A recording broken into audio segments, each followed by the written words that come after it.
என்ன பந்தி நடக்குதா? வா கோபி உட்காரு.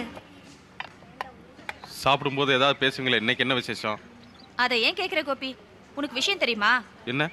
அன்னைக்கு ஒருத்தன் இவளை பொண்ணு பார்த்துட்டு போனா இல்ல? ஆமா. இன்னைக்கு என்னடானா வேண்டான்னு சொல்லிட்டா.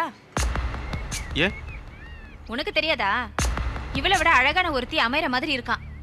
அதனால இவளை வேண்டான்னு சொல்லிட்டு போயிட்டான். உருப்பிடுவானா அவன் கண்ணை புடுங்கி காக்காக்கி போட. என்ன நினைச்சிட்டு இருக்கானுங்க? ஒரு பொண்ணு மனசு எவ்வளவு பாடுபடும். அந்த அறிவு கொஞ்சமாவது இருக்கா? இவங்களோட அக்கா தங்கச்சி எல்லாம் இந்த மாதிரி எவனாவது ஒருத்தன் எக்ஸிபிஷன்ல பாக்குற மாதிரி வந்து பாத்துட்டு போயிட்டு வேண்டான்னு சொன்னாக்கா அப்பதான் இந்த மாதிரி அயோக்கியனுங்களுக்குலாம் புத்தி வரும். ஏன் இந்த மன்மதனை ஒருத்தி முதல்ல கட்டுறதா ஒத்துக்கிட்டு அப்புறம் பிடிக்கலன்னு சொன்னா எப்படி இருக்கும்? என்ன மட்டும் இந்த மாதிரி ஒருத்தன் பொண்ணு பார்த்துட்டு வேண்டான்னு சொல்லிட்டு போயிருந்தான்னு வெய்யே, அவனை மணமேடையிலே போய் செருப்பால அடிப்பேன். எல்லா ஆம்பளை பசங்களுமே அயோக்கியனுக்கு தான். முதல்ல எவ்வளவு கிடைப்பாளான்னு அலைவானுங்க. எவ்வளவு கிடைச்சா இவளோட இன்னொருத்தி அழகார பலன் நாக்க தொங்க போட்டு அலைவானுங்க. ஏய், எல்லாரையும் ஒரே மாதிரியா சொல்லாத. ஆம்பளைங்களும் நல்லவங்க இருக்கதான் செய்யறாங்க. நம்ம கோபி மாதிரி. என்ன கோபி, எல்லாரையும் ஒரே மாதிரியே திட்டுறாங்க? இல்ல, அவங்க சொல்றதும் ஒரு விதத்துல கரெக்ட் தான். நீ ஏன் சொல்லு கோபி? ஒருத்திய பார்த்து மனசுல ஆசையை வளர்த்துட்டு வேற ஒருத்திய கட்டிக்கிறேன்னு சொன்னா அது துரோகம் தானே? அவனுங்களை எல்லாம் எதால அடிக்கிறது? பாவம், கோபியை ஏண்டி தொந்தரவு பண்ற? நம்மளுக்குள்ளே பேசிக்கலாமே. கோபி கிருஷ்ணன் ஒரு அப்ராணி. சரி சரி சாப்பிடுங்க, டைம் ஆயிடுச்சு.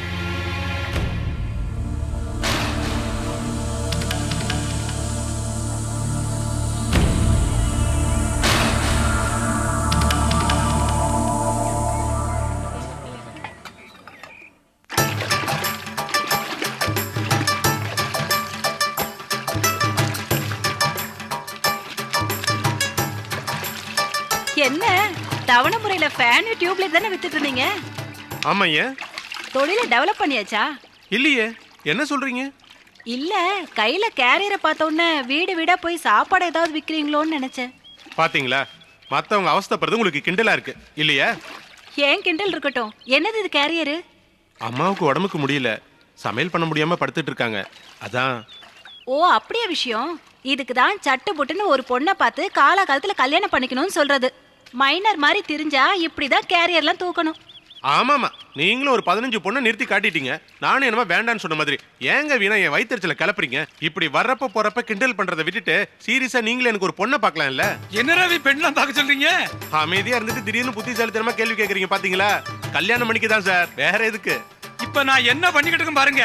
அப்புறம் நல்லா அலசி ஆராய்ஞ்சு ஒரு முடிவெடுங்க. யோ, வெட்டித்தனமா பேசாத. நீ சுத்தமா ட்ரெஸ் பண்ண ஆரம்பிச்சதே என்ன கல்யாணம் பண்ணிக்கிட்டதுக்கு அப்புறம் தான். இப்ப எனக்கு ஒண்ணும் புரிய வேண்டியதில்ல, ரவிக்கு புரிஞ்சா சரிதான். ரவி தம்பி, கல்யாணம் பண்ணிக்கிட்டா பொம்பளைக்கு தான் லாபம், ஆம்பளைக்கு அதனால நஷ்டம் தான். இதை நீ புரிஞ்சுக்க. என்ன சொல்றீங்க?